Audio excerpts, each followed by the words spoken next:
Hi everyone, we're here to read the next section of Zoe in Wonderland by Brenda Woods for the Gilbert Library's Winter Reading. Chapter 27, Zoe and Quincy Together Again. I, Zoe G. Reindeer, hate to get up really early on the weekends, but last night I set my alarm for 6 a.m. I didn't know what time Quincy would be back, but I wanted to be finished with my chores before he got here.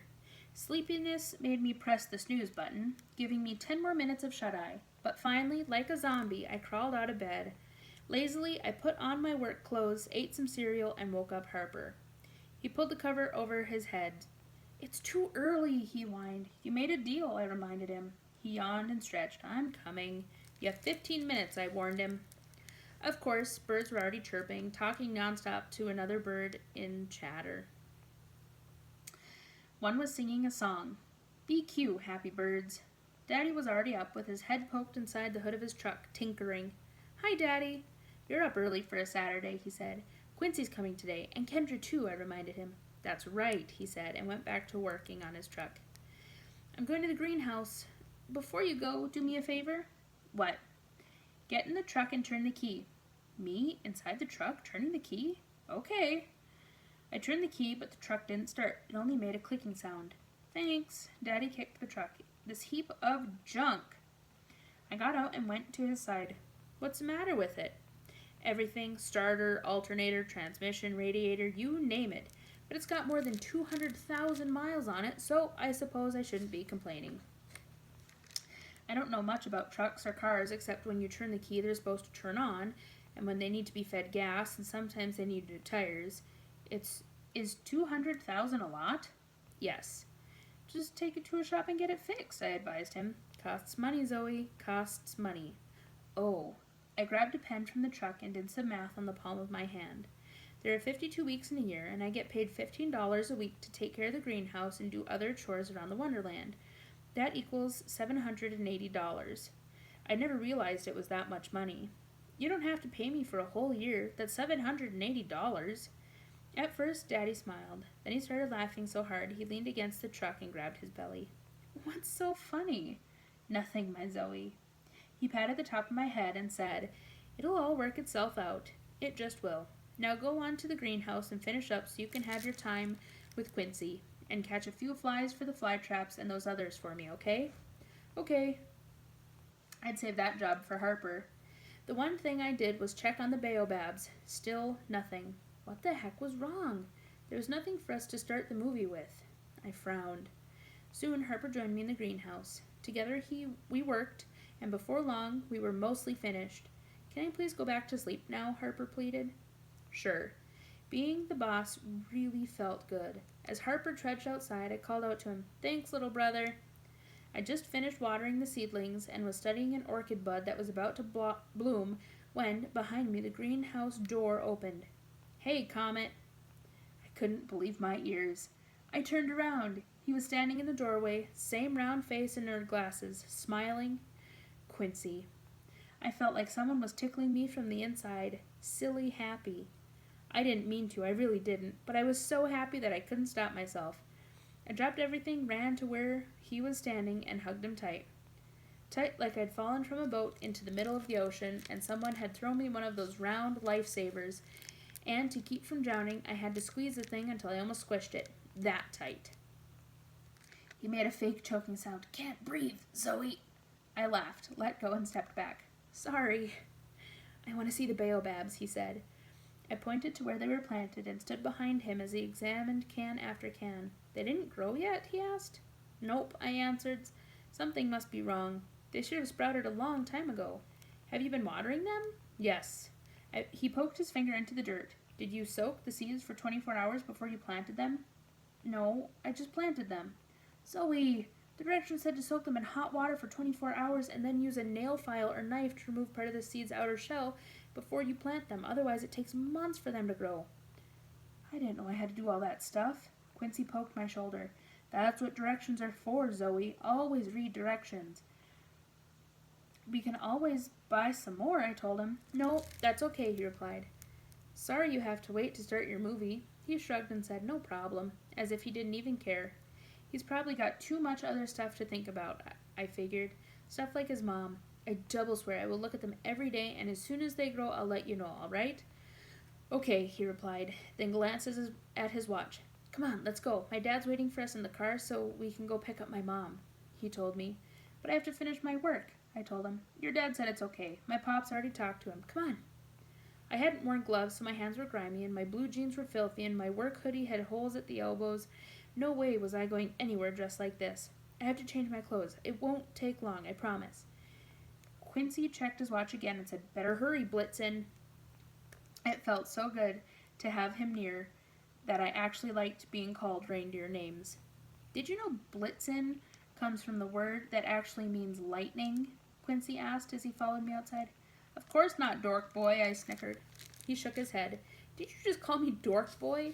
Is that what you've been learning in school, Zoe? No, I made it up just now. He shook his head again, but he was smiling. In fact, he seemed happier than ever. Hurry up and change. I'll go tell my pops. Quincy zoomed off in one direction, and I rushed to the house. 2 things I felt like doing right then. 1, twirling happily in 100 circles with my arms stretched out, and 2, whistling a tune if I could, but no matter how hard I kept trying, I just can't. As quickly as possible, I put on clean clothes and fixed my braids. I was about to put on lip gloss, but thought Quincy might think it was weird. Nope, no lip gloss for me today. Zoe! Quincy's dad, Wes, squealed as I climbed in the back seat. As we drove, music from the radio played, and as usual, Quincy's dad sang along. His voice was pretty bad, but I didn't care. Being with them again reminded me of the summer when I went with Quincy and his dad to the beach at Paradise Cove, and we ate burgers in the restaurant there and walked along the beach until it got cold. It almost felt like no time had passed since then, like the summer had never ended. The only thing that was different about Kendra, other than her head still being bald, was that she had lost some weight. After she hugged and kissed Quincy for a very long time, she turned to me. Your turn, Miss Zoe. Give me a hug, girl. She took me in her arms, and I realized she was missing her usual perfumey smell, too. All finished with my treatments. Docs are saying it's looking good. Quincy took his mom's hand, and together we walked down the corridor toward the exit doors. On the way, nurses and other people called out to Kendra, wishing her well, giving her smiles and hugs. I'm gonna miss you around here, one nurse told her. Gonna miss you too, but hope never to be back here except to visit, if you catch my meaning. Before we reached the door, Wes took Kendra's hand, and Kendra leaned into him. Are they un-Splitsville, I wondered? Wes and Kendra also acted like they were married again, and when he stopped at the hardware store, Your parents are sure being nice to each other, I commented to Quincy as we trailed behind Kendra and Wes's shopping cart. He grinned. Yeah, I know, it's kind of awesome. Wes stopped the car and loaded on a bunch of moving boxes. I hate packing, and I mean hate it, Kendra proclaimed. Who's moving? I asked. Didn't Quincy tell you? Wes asked. Tell me what? I'm selling the house here and moving to San Francisco, Kendra answered. My eyes flew to Quincy. Huh? I was about to tell you, he said. My mom is going to move in with us because she can work from home anywhere, but my dad can't leave his job. You're going to be in San Francisco forever? Looks that way, Kendra told me. Instantly, I went blank inside, like a book with all of its words suddenly erased. I was on the verge of tears. Sorry, but I wanted to tell you in person because I was afraid you'd get all sad and stuff. That's why you didn't get mad about the baobabs, huh?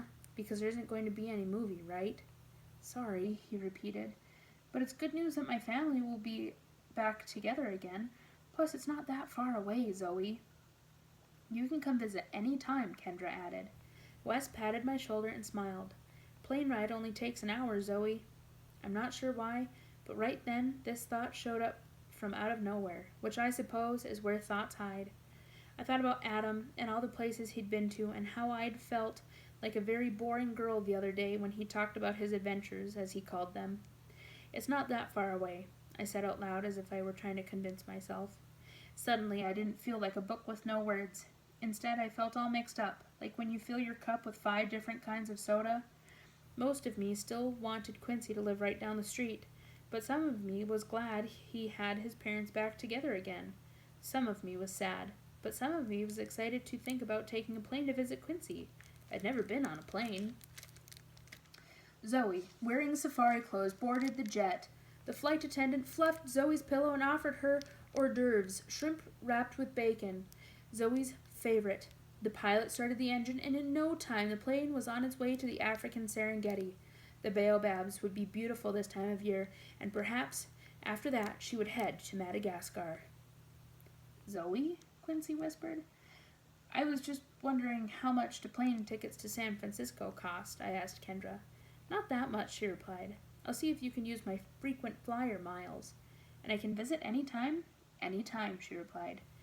I turned my watery eyes to my best friend. And you guys could come here and visit too, right?